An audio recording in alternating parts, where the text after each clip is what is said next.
네, 김경래 최강시사 듣고 계시고요. 지금 유튜브 라이브도 진행을 하고 있으니까 그쪽에서 들으셔도 좋을 것 같습니다. 유튜브 구글 같은 데서 KBS 일라디오 검색하시면 됩니다. 이 얘기 좀 해보겠습니다. 서울대에서 동물 복제 연구가 진행되는 과정에 학대 행위가 있지 않았느냐라는 의혹이 있었습니다. 이 검역본부에서 일을 했던 메이라는 복제견, 탐지견으로 일을 했죠. 그 복제견이 그 일을 하다가 다시 서울대로 돌아갔고 그 뒤에 잠깐 돌아왔는데 예전에 건강했던 모습이 아니라 완전히 망가진 모습이었다. 그리고 그 이후에 또 숨졌어요. 이 부분을 서울대 동물실험윤리위원회가 주축이 된 특별조사위원회가 조사를 했는데 학대 행위가 있긴 있는 것 같은 의심은 들지만 직접 확인 못했다. 그런 또 애매한 결론을 내렸습니다. 이거 어떻게 봐야 될지 서울대 수의학과 우희종 교수님 연결해서 얘기 좀 들어보겠습니다. 안녕하세요. 네, 안녕하세요. 이 서울대 조사특별위원회요. 동물실험조사특별위원회가 낸 결론이 좀 모호하다. 이게 뭐 면죄부를 준 거 아니냐. 일단 이런 얘기가 있어요. 이 보고서에 대해서 교수님은 어떻게 보십니까? 지금 말씀하신 대로 좀 애매한, 네. 좀 명확하지 않은 이런 두리뭉실한 최종 보고서네요. 예. 근데 이게 예컨대 그 동물을 사육한 사육사는 이병천 교수가 고발을 했어요. 네네. 근데 이병천 교수에 대한 책임은 묻지 않았단 말이에요. 네네네. 이게 좀 합리적으로 좀 납득이 잘 안 가요. 어떻게 보세요? 역시 학대 자체에 대해서는 이제 사육사도 관련돼 있을 수 있고 그렇습니다만, 네. 좀 전체적인 연구에 있어서의 문제점, 그리고 또 학대만으로 과연 그렇게 동영상이 있는 듯한 그러한 상황이 발생할 수 있을런지, 좀 이 문제가 굉장히 특히 일반 자연 발생의 게 아니라 복제견이기 때문에 지금 상황에 대해서 굉장히 다양한 측면에서 바라볼 필요성이 있는데 좀 그런 심도 있는 검토는 좀 이루어지지 않은 것 같습니다. 좀 부족했다, 내용상으로도. 네네네. 그러면 검찰 조사라든가 이쪽으로 그냥 넘기는 건가요? 그렇죠.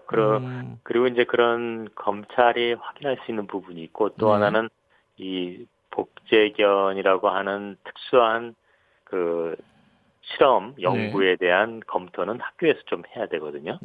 그런 부분들이 좀 없는 게 아쉽죠. 그러니까 학대를 했냐 안 했느냐 이런 걸 떠나서 그걸 넘어서서 지금의 연구가 과연 타당한 것인가는 사실 검찰에서 조사할 내용은 아니잖아요. 네네, 맞습니다. 그걸 학교에서 해야 되는데 이번에 하지 못했다. 그럼 사후적으로는 어떤 계획이라도 있나요, 서울대가? 이런 부분에 대해서 좀 깊이 있게 들여다볼? 지금 보고서에 의하면은 일단 그냥 학대건에 있어서 검찰의 조사를 기다린다, 혹은 관련된 사안을 좀 외부에 이렇게 좀 밀어놓은 셈이죠. 달리 이 서울대학교 자체에서 뭘 하겠다 하는 건 없는 것 같네요. 예. 그 부분도 문제가 좀 나오더라고요. 사육사를 고발을 했는데 그 영상 CCTV 편집을 한 거잖아요. 그게 이병천 교수 팀에서 편집을 한 거다.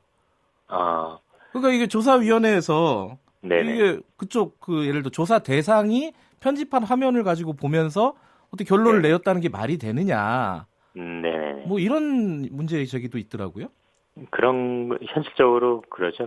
다만 그 부분은 서울대 본부로서도 어찌할 수가 없었을 겁니다. 한계죠. 왜냐하면은 이제 이런 것이 문제됐을 적에 즉시 모든 자료를 압수하거나 이렇게 사법적으로 들어갈 수 있는 부분이 없다 보니까 이 확인할 수 있는 자료가 이 문제 제기된 교실로부터 제공된 것만 확인할 수 있는 한계가 있죠. 이번 조사 결과를 넘어서서 이제 복제견에 대한 어떤 의문들 이런 것들도 좀 나오고 있는데 그걸 제가 좀 여쭤볼게요. 이번에 이제 가장 문제가 됐던 복제견이 메이예요, 메이. 그죠? 검역본부에서 탐지견으로 일을 했다. 근데 탐지견으로 이렇게 일을 했으면은 다시 실험을 하면 안 된다는 법이 있다면서요? 근데 그걸 어겼다라고 하던데 그것도 사실 조사위원회에서 결론을 내리진 않았어요. 교수님은 어떻게 보십니까? 기본적으로 그런 이제 국가에 공헌한 이 동물의 경우 이렇게 실험 목적, 그것이 구체적으로 어떤 실험을 한다 안 한다를 떠나서 실험이라는 어떤 명분으로 다시 실험실에 데려와서 사육했다는 건 사실 잘못된 거라고 보고 있습니다. 예. 물론 아까 말씀하셨듯이 이게 학대에 의한 죽음이냐 아니면은 뭐 복제견 자체의 어떤 결함의 문제인 것인가 네네. 이 부분은 뭐 조사를 더 해봐야겠지만은 네네. 동물 단체에 따르면요 이번에 그 이병철 교수팀에서 복제를 한 탐지견들 중에 한 절반 정도는 사실 불능 상태다. 네네네. 이런 얘기를 하던데 그럼 복제가 좀 문제가 있다는 얘기 아닙니까? 그럼요. 사실 복제는 아직까지 그 성공한다 해도 예. 그 복제된 이 동물이 정상 동물에 비해서 여러 가지 문제점. 뭐 동물에 따라 나타나는 증상 이런 건 굉장히 다양합니다만, 뭐 일찍 죽는다든지 안 발생한다든지 뭐 이런 건 이미 학계에 그 확인된 거기 때문에 이런 그런 식의 어떤 과학 기술을 벌써 이렇게 일상적으로 활용한다는 것, 특히 국가에서 세금을 줘가면서까지 한다는 것은 조금 문제가 있죠. 예. 이번에 그 이병준 교수팀이 받은 세금만 해도 40억이 넘는다 이런 보도들이 나오고 있더라고요. 네네네. 그러면 이렇게 뭐랄까 문제가 아직 명확하게 정리가 안 된 부작용이 있을 가능성이 높은 실험들이 국가 세금으로도 이렇게 계속 대규모로 진행이 되는 거는 이유가 뭐라고 봐야 됩니까? 이게 상품성이 높기 때문입니까? 뭡니까 이게? 저는 사실 이 연구가 계속 국가의 지원으로 이어지는 걸 이해할 수가 없고요. 왜냐면은 그런 부작용을 떠나서 이 복제견은 결국 그 세포를 제공한 뭐 어미개라고 그냥 쉽게 일반인들을 위해서 말한다면 그걸 뛰어넘을 수가 없거든요. 가장 잘 돼야 그 정도 나오는 건데 이 자연적으로 교배에서 나오는 이 자손들은 어미보다도 훨씬 뛰어난 개가 나올 수 있거든요. 그래서 그게 이제 생명의 기본적인 진화 과정인데 이런 생명이 담고 있는 진화를 무시한 연구예요. 이거는 딱 거기서 멈춰진 거죠. 그래서 이런 연구는 사실 이렇게까지 그 국가의 지원을 받아서는 좀 안 되는 연구고 개인 교수의 어떤 취미나 혹은 뭐 상업회사가 그렇게 임시적으로 만들어서 뭐 팔아보겠다라는 어떤 영업적 목적이라면 또 뭐 할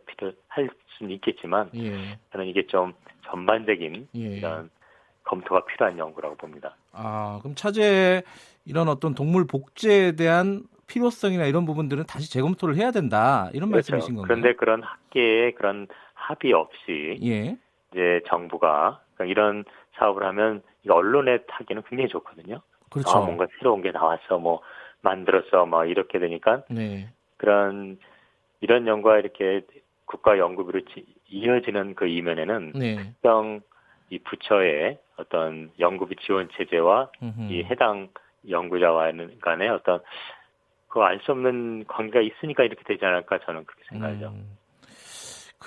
사실은 이제 황우석 교수 사태 이후에요. 뭐 그런 어떤 뭐랄까요? 이렇게 표현해도 좋을지 모르겠지만은 약간 광적인 어떤 동물 복제에 대한 어떤 그 연구 어떤 드라이브 현상이랄까. 그런 부분들은 많이 좀 가라앉았다라고 봤는데 실제로는 그렇지 않은가 봐요. 그러니까 계속 이런 동물 복제에 대한 실험이나 이런 부분들은 서울대 수의학과에서 계속 진행이 된 것이 아닌가라고 볼 수 있는 거 아닙니까? 그렇죠. 보면은 이제 이 복제 연구라는 것이 굉장히 좀 특수한 연구 분야거든요. 그러다 보니까 그 황우석 박사 이후에도 이 연구가 그 당시에 그 사람들 사이에서 계속 서로 이제 연결돼서 진행되고 있더라고요. 이번에 보니까. 그래서 그런 연구 부정 행위를 한 사람들은 철저하게 퇴출돼야 되는데 그런 사람들이 여전히 국가 사업에 관여돼서 하고 있는 상황이 밝혀졌죠. 그런 점이 사실은 제가 보기에는 우리 국가적 차원에서 봤을 때는 또 학계에서 봤을 때는 더 큰 문제라고 보이고요. 근데 우희종 교수님도 서울대 수의학과에 계시잖아요. 네네, 맞습니다. 그럼 서울대 수의학과 그 학계에서는, 그러니까 교수님들은 이 실험에 대해서 어떤 뭐 수의학과의 어떤 이렇게 표현하면 좀 기분 나쁘실 수도 있겠지만 좀 먹거리가 아니냐, 미래의 먹거리. 그런 차원에서 이 실험들이 좀 서로 간에 좀 장려되고 이런 분위기 아닙니까? 아니 그런 건 아닙니다. 왜냐하면 그 대학에서 어느 교수가 어떤 연구를 한다는 것 자체는 또 그 교수의 그 자유랄까 권리거든요. 그걸 뭐 동료 교수나 뭐 단과대학에서 이 연구 해라 하지 말아라고 말할 수 있는 권리는 아무도 없기 때문에요.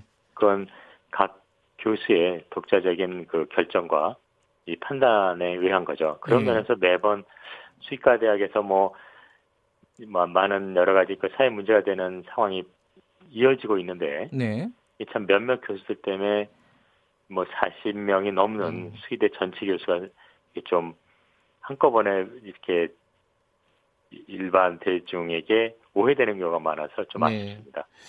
이 토요일에 이틀 전에 그것이 알고 싶다에서 이 문제를 좀 다뤘어요. 네네. 거기서 되게 좀 충격적인 장면이 하나 있던데 이거는 실제인지 한번 좀 여쭤보고 싶어가지고요. 네. 이게 그 동물을 실험할 때 식용 개농장에서 공급을 받고 실험이 끝난 뒤에 다시 식용 개농장에 갖다 주더라고요. 화면을 보면은. 네네네.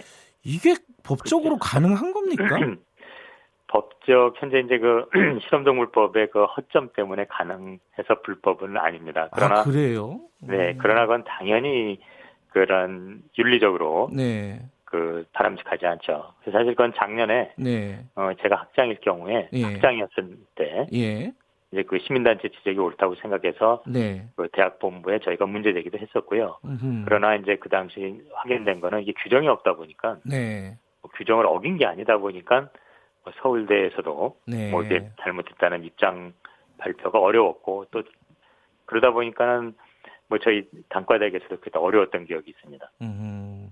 그게 가능한 거군요. 물론 이게 사실관계는 더 명확하게 드러나야겠지만은 아니 이건 사실인 걸로 확인됐습니다. 그래요. 누군가는 그럼 실험이 끝난 동물을 먹었을 수도 있다는 거 아닙니까, 그죠? 그렇죠. 그래서 이제 그 원래 구입했던 실용 농장에 되돌려 보낸 것까지는 확인했고요. 물론 뭐 그 후에 문제가 되니까 해당 농장은 이건 식용으로 뭐 사용하진 않았다라는 입장 표명은 있었습니다만 확인할 수는 없었죠. 알겠습니다. 지금 이 상황을 정리를 하기 위해서는 어떤 게 좀 시급하게 필요하다 이렇게 보십니까, 마지막으로? 저는 일단 이게 하나의 사안이다. 이것이 담고 있는 다시 말해서 국가연구비와 이러한 연구와의 어떤 상관관계 그리고 그것이 유착관계가 전 있다고 생각합니다. 왜냐하면은 이런 어떤 반려동물에 대한 어떤 복제라는 것은 굉장히 뭐 알지만 이게 부정이 워낙 크다는 걸 알고 있음에도 불구하고 마치 굉장히 문제없는 희망적인 연구처럼 비춰지는 것은 이것은 이 분야를 떠나서 과학이 이런 식으로 호도되는 건 타당하지 않습니다. 엄연한 이 학계의 검증이 필요하다 이렇게 생각합니다. 국가연구비가 어떤 식으로 어떤 절차에서 쓰여졌는지부터 좀 따져보는 게 중요하다 이렇게 받아들이면 되겠습니까? 네네. 알겠습니다. 고맙습니다. 고맙습니다. 서울대 수의학과 우희정 교수님이었습니다.